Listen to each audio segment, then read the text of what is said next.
Поплавите во Северна Грција трагични за двајца граѓани.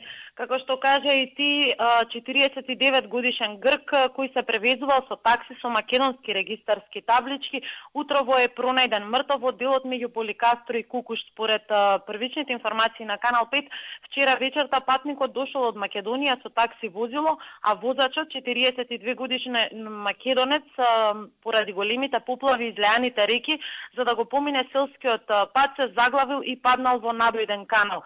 Успел да излезе од возилото, успел да повика помош, веднаш пристигнала специјалната единица за справување со елементарни непогоди на противпожарната служба, меѓутоа цела вечер не можеле да го најдат патникот кој е пронајден утрово и станува збор за жител на село во близина на Кукуш. Утрово бил пронајден мртов. Според нашите информации, таксистот е добар. И втора жртва имаше од поплавите во Северна Грција.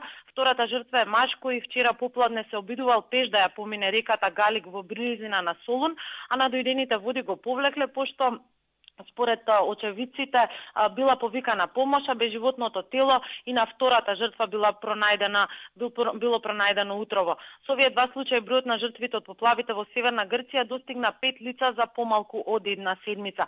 Тоа е се за сега одовде од Грција во однос на поплавите. Што еднаш да споменам дека македонецот сепак успеал да се спаси од поплавите и е во добра состојба. Со повеќе информации секако во следното издание на вестите и повеќе детали околу трагедијата.